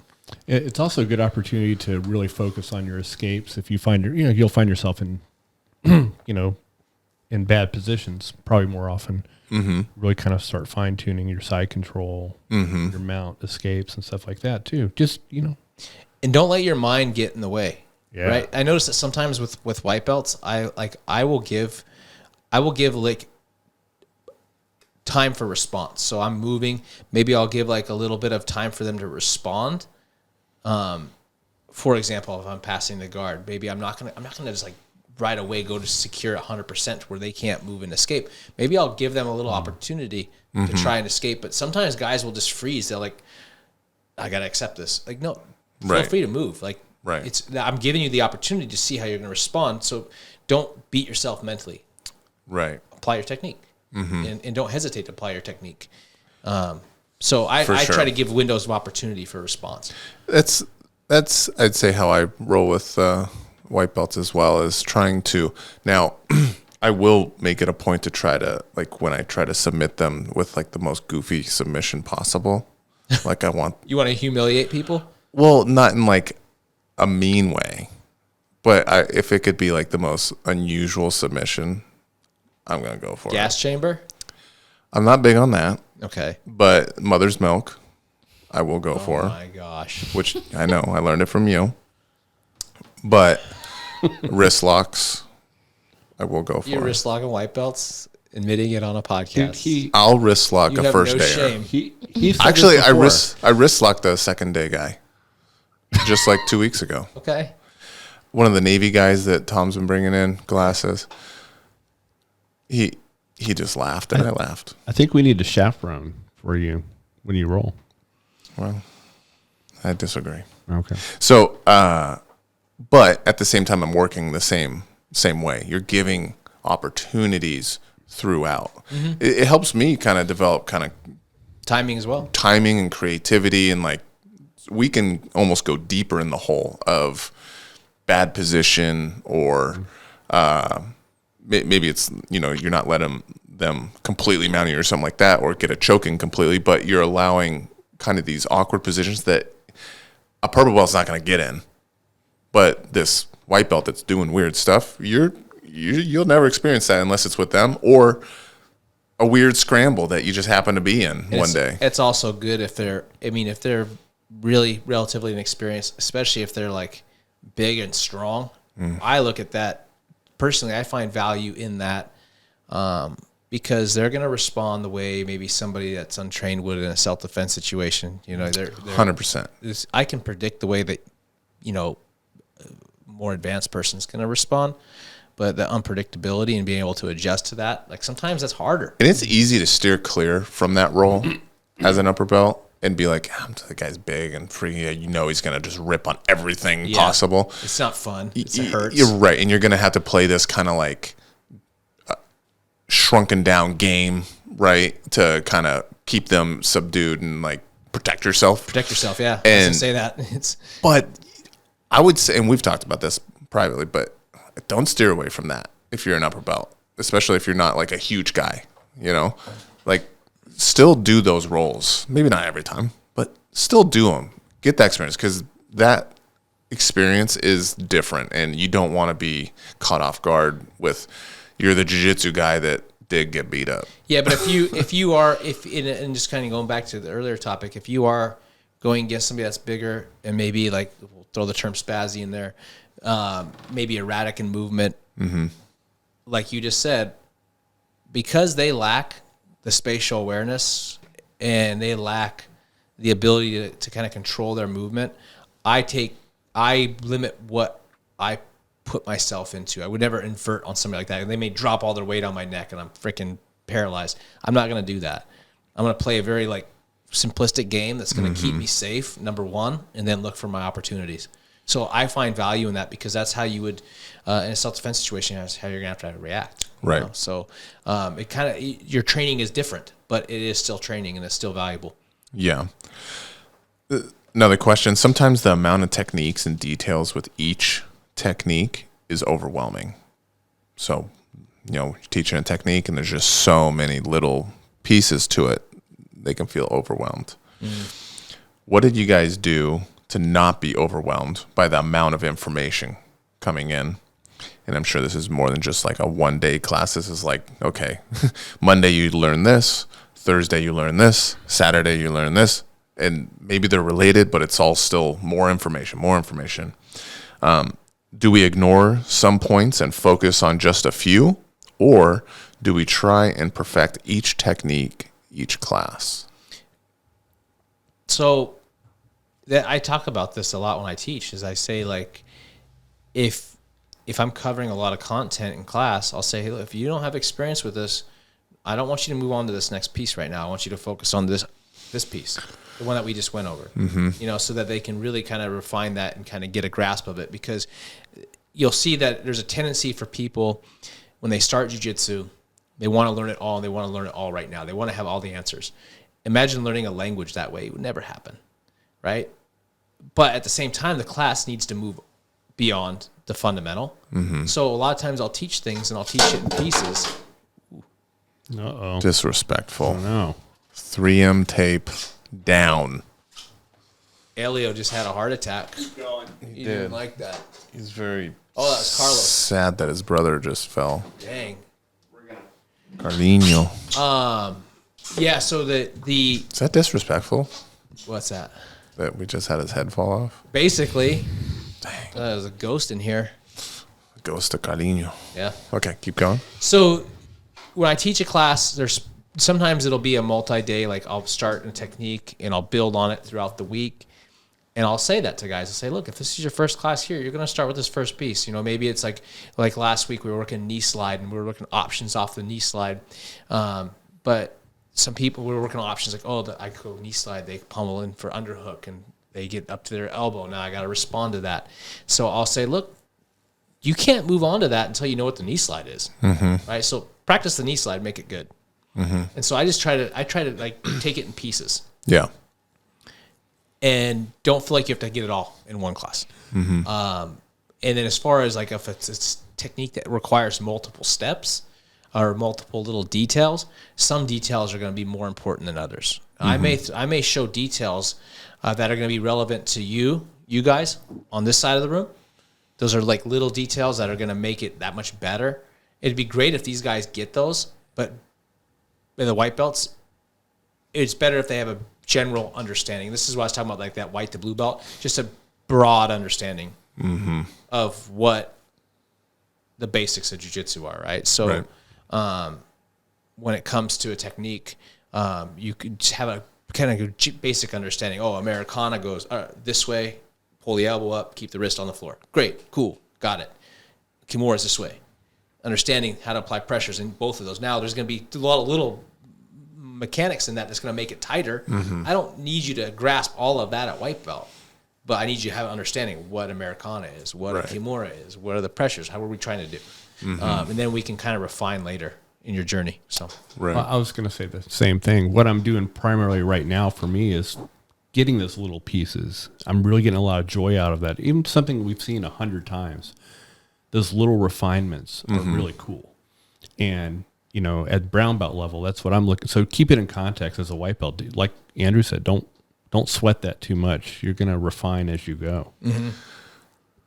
So when let's say you did the technique and you did, it's big room. We got 35, 40 people there. You're going to show the small details for this side. You're going to show overall technique for this side. I just show the technique. Right, but you're going to go a little bit more in detail because there's 9 brown belts, right. 7 purple belts. That white belt, that blue belt, that want to work on this technique, should they shrink that technique down to, we can say a knee cut? It's just what we've been doing a little bit recently, so it's kind of easy. But should they shrink that technique down and really split it out to where, okay, here's our entry, like literally just break down that part, and then you can break down the next part, which is getting low with the underhook, chest to chest maybe, or something like that, and then you have your finishing the knee cut. You're almost like splitting that technique up. Have you found that to be beneficial, that for a new person to really, like, instead of doing the whole technique, if someone's really struggling, let's say, because that sounds like what's happening here is this person is kind of getting almost lost in the whole process, the whole technique.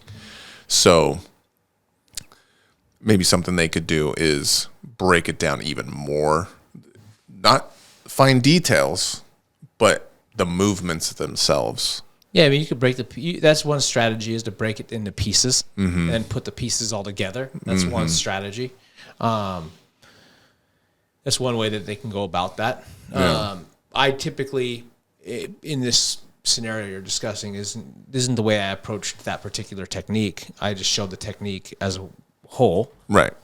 And so I would say, like, what I see most in the evening classes is that I will show a technique, and we're building off this technique, but this group of people don't have the prerequisite knowledge to move on to the second component, but they want to. And so I'm looking over, like, they're trying to do everything that they're trying to do, but it's to their own detriment. They need to focus on just and I say, look, stop here. If you need to stop here at school. Yeah. It's actually better for you. But people, that's not human instinct. Yeah. They're like, no, I want to do it all. Like, they feel like so I would say that more or less, if that's the case, be okay with just taking in a little bit of information that day and make that so you get that, you grasp that, and then go from there. But if I see the value, if you wanted to break it into entry and then moving into, like, maybe closing distance and then finishing, and break it into pieces, then put it together. That's another way that you can go ahead and accomplish that. You kind of have to start to learn your own mind, what works for you. What about being super? Because I took that, like, I learned well that way, and I noticed, like, a lot of judo places do that, right, with their step-ins, their fit drills, and stuff like that, where they're just doing, like, the entry, like, you've seen those videos of those judo schools where they're just doing the same movement, like, it's insane looking. But what about if they do the full technique? Do you find this would be beneficial if they do the full technique, but they're not so focused on doing it perfectly, but they are getting reps. Yeah, that's You know what what I I'm was saying? saying. That's what I was saying. Don't focus on trying to be perfect. Right. Get the general understanding and then start to refine. Yeah, but you're Right. doing the whole movement. You're coming into the knee cut, you're getting your underhook, you go through the knee cut, maybe your hips on the mat, maybe whatever, but you're getting through, then you solidify side control. Scissored your knees, boom. Do another rep. Yeah, it wasn't perfect, but you're still going through it. And like what you're saying, don't go to the knee cut, to the back step, to the step Yeah. over. Yeah. Not yet. Yep. Keep doing these. Yep. Keep doing these. Okay. Yep. Your 10,000 foot view. At Yeah. this point. Another question, should I roll during open mat as much as I can, or should I allocate one or two or every other roll watching, scoring a match? So should they roll every round that they can, or should they roll a couple, and then just take a round to watch, and maybe if they're trying to learn the scoring system? This person, I absolutely think there's value in watching and trying to score a match. Yeah, especially I don't know what the person's rank is, what their goals are. Are they competitive? This is a lower belt. Okay. But they do, they're wondering, should they watch the black belts, black belt versus black belt, white belt versus blue belt, a guard player versus a pressure player? Like, should they take notice of these things and watch with I guess intentional, or should they just roll as much as possible?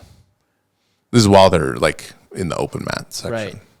I would say there's value in taking time and watching a match, you know? Mm-hmm. I mean, but they could also do that on their own time outside of the academy too. Mm-hmm. So I mean, it's not like just confined to that. You can get on YouTube and watch matches all day long and try and score those as well. So you can get that outside of the academy where you can't get the rolling outside the academy as easily. Mm-hmm. So if the person is trying to achieve, what are they trying to achieve? If this person's a competitor, they're getting ready for a tournament, I would say use your academy time to train and roll, and try and keep that scoring in mind in your round, in your mindset when you're rolling, and then do your study work outside the academy, because you're making more efficient use of your time. But if this person's just newer to jiu-jitsu, they don't really have necessarily a goal yet, there's nothing wrong with taking a round off. I mean, especially if you need it. You know, if you're feeling like you need a rest round, utilize that rest round to watch. Yeah. And yeah. Right. Nothing to add on that. Nothing? Nope. Give us something. For that, no. Okay, I was about to say, I was going to say that, you know, if you can watch them outside. That's exactly what I was going to say. You know, if you take advantage of that time, but let it come. You don't have to like set aside roles. Like you said, if you're tired, like, hey man, I'm really tired right now. Let me take a round off. Then you do it. Yeah, if you're taking a round off anyway. Yeah, exactly. Yeah. I mean, if this, and like I said, it depends on the person. Does this person, is it, do they want to roll and they feel like it's their duty or obligation because they've been told that it is beneficial to watch and to try and score a round, so they're trying to do that. Well, and they would rather be rolling. Go ahead and roll and do that outside the academy. Watch one match a night before bed. Yeah. And I'd Skip say blue blockers. if you are going to, like you guys have already said, take a round off, then yeah, be intentional with that rest round, and maybe watch someone that you either identify with their game. Like if you feel like Brian is someone that you kind of roll like, or you want to roll like, or you feel Chris like always just kills you in side control. Like you just can never get out of his side control. Watch him. Go around whoever it is that you're kind of interested in learning how they do what they do. And now you can watch from an outside perspective and be like, oh, Chris, he always like dips his knee in when he's in half guard, and then he does shoulder pressure like that. That's okay. Now I see why I can't get my grip or whatever. So if you're going to take a rest round, like you guys already said, then yeah, watch, pay attention. If you can keep track of score and when you're a lower belt, then that's great. Yeah. I didn't learn that stuff till like purple belt. So, yeah, I think that could be really good. But yeah, obviously I'm a proponent of watching jiu-jitsu outside of You can learn a lot from watching. Mm-hmm. Yeah, and now on YouTube there's so many like good, kind of like how I do the commentary roles. There's a lot of good sources out there that do that. like black belts that are talking about when they're rolling with their students and they're just walking and like talking about it or talking about they record. It's the exact same thing. Yeah. And you get a lot out of it. You do. Especially like the Keenan. I mean, I think one of the best resources possible or best resources out there is the Keenan Cornelius entering the wormhole, I think it is, on Flow. It is, in my opinion, the best thing you can do if you want to, like, visually, you're watching stuff. I don't think there's anything better personally, but it's fantastic. He goes over in depth for an hour and a half each episode, watching himself. He's watching like Leandro Lowe, Marigali, Lucas Lepre, Mendez brothers, like Buchecha. And he's breaking down competitive matches that they're having either with him, so he can talk about what he was doing and what he was feeling, or what he's seeing is going on, and he's like pausing it and drawing on it and like see how he has this grip. Like the stuff on Leandro Lowe's passing is fantastic because he breaks it down to where, because obviously he's experienced Leandro Lowe a lot, and he talks about what Lowe's doing with certain grips. So you start, it's like you're learning like how to pass. Right. From maybe one of the best passers there are. Yeah, he's a pretty bright guy. So I've seen him break stuff down. I think he's speaks English natively, so it's like easy to understand. Yeah. What were you gonna say? You were about to throw some shade? No. Oh, okay. I thought you had a little shade in you. Oh, okay. You're gonna say something. Do you think I am Gordon Ryan over here? Well, I mean, half. Can I throw in a question for Chris? Oh yeah.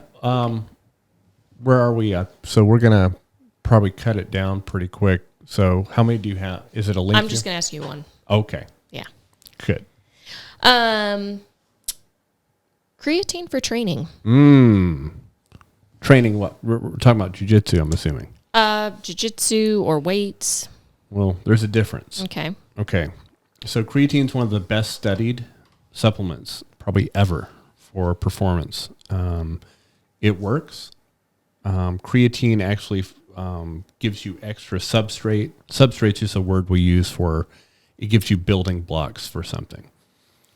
There's 3 energy pathways. Well, there's 4 technically, but the 3 main ones are what's called the alactic, which basically just cycles creatine phosphate. You just pass phosphates between creatine. Okay. And it lasts that's your first 10 seconds or so of like max exertion. So if I'm doing just a full-on sprint that only lasts 10 seconds, that's not even long enough to start chewing up muscle glycogen at that point. You're using this, creatine is basically passing phosphates around. Phosphates are the energy currency with ATP. So that creatine phosphate pathway is really important for that first explosive part of it. The other ones are obviously the glycolytic, the anaerobic, where you're not using oxygen, more like going as fast as you can for like 30 seconds, right? Where everything starts to burn. That's kind of the anaerobic pathway. And the last one, the aerobic pathway, where marathon runners sit on most of the time. So creatine works that first one. So what people in the weight room see is that you can get a couple more reps in a shorter set. Still be pretty more explosive than you would be. So it kind of supplements that. So for jiu-jitsu, I haven't tried it. Isn't there some studies about creatine, like they gave it to old people and they had like muscle increase or something like that? Well, they're working out too, right? They're just giving them every little extra, a little bit of more energy currency to get more out of their strength training is what they're doing. I thought it was like they weren't working out. They didn't change anything. That's not going to do. I think on vitamin D or something. That's not going to do anything. I don't know. I made it up. No, you're basically you're giving substrate to a pathway, but you got to utilize the pathway. Does that make sense? Mm-hmm. Yeah. It'd be like I'm just drinking amino acids but I'm not breaking down muscle. Right. You know what I mean? So we're not going to utilize it from a performance aspect. You have to be doing something. I would suspect creatine typically is good for explosive type short as far as performance enhancing. I don't know how much with jiu-jitsu. We have a different energy currency. If you break down what we're using in jiu-jitsu, it's kind of like a strength endurance, aerobic and anaerobic kind of. There's not a lot of that alactic thing. So my teenage son is asking about, because he likes to lift too, and he's asking about creatine, because I think all the kids think, oh, we need creatine. What would you say to, like, in that scenario? Yeah, it's not going to hurt, but they just have to understand it's not the creatine making them big. It's the creatine giving them a little bit of extra so they can get more of an input into their training. Right. So that's really all it's doing with that, but it's very well tolerated. Okay. Yeah, you just have to watch it. If you have if you have like a kidney deficiency or something like that, which most kids don't and most adults don't unless you're a diabetic or you have some other problem with your kidneys. I had this mental thing with creatine because when I was a kid, I remember lifting weights and everybody was, oh, we got to get on creatine. And so, of course, I did, but I probably didn't know what the hell I was doing. I was just drinking whatever. You got to get swole. Dude, I did get swole on my neck. Yeah. Like, it's causation versus correlation, right? Like, I had this, it was shortly after I started taking creatine, I developed this, and it probably had nothing to do with it, but in my mind, still, I think creatine is bad, because I developed a golf ball sized lump on the side of my neck. Like, it was sticking way out, and it freaked me out because I was probably 15 at the time, somewhere around there, 14, 15, and I ended up having to go they did a needle biopsy on it because it was a swollen lymph node. Yep. Came back inconclusive. They ended up having to surgically remove it and biopsy it. And, they thought it was cancer or something, It was a kid. Well, those lymphatic type blood cancers are the most common in kids. Yeah. It came back. It was benign. But that, month and a half, Creatine gave you cancer. In my head, I was freaked out. Like, I don't know. I don't know if I have cancer. They need a neo biopsy. They did it twice. They came back inconclusive both times, and they had to remove it and then biopsy it. So this whole time frame, I'm freaking out. Yeah. Stuff like that sticks with you, doesn't it? Yeah. So, but it's weird because I had attributed it to creatine. Like, that's definitely what did it. Right. It can cause some water retention a bit. You can feel kind of a little. I thought that was like a big part of it. It adds like moisture to the muscle. Yeah, but if we're talking about actually performance enhancing, we're not talking about Okay. I mean, it adds a little fluid to the system too. So it might make your muscles look bigger based on the fluid that's maybe. Okay. Yeah, there could be a little retention, but really the gains of it, the true performance gains, are from what it does for the energetic systems. Good question. Well, that's it. Thank you. All right, we're going to save, because we got a bunch of them, we're going to save for a Q&A session, right? Yeah, we have a lot of questions. Like a health, wellness Q&A type of thing? Yeah. Recovery, a little bit of jiu-jitsu, some strength stuff. So if you guys got any others, you just let us know. Email us, message us, grapplingwithpodcast@gmail.com. And I will say, everyone, please go to the YouTube channel and watch the arm wrestling match. Because that was very impressive. I'm the arm wrestling champion of this podcast, absolutely, by the way. you are. Gosh, we got to get you a belt now, don't we? I know. He absolutely needs a belt. Andrew, thanks so much, man, for coming on. Thank you, guys. Really appreciate it. The pleasure was all on that side of the table. Yes, it was. It was a pleasure for you to meet us. Yeah. Yes. Bob, thank you. The pleasure's all yours, guys. Hit it.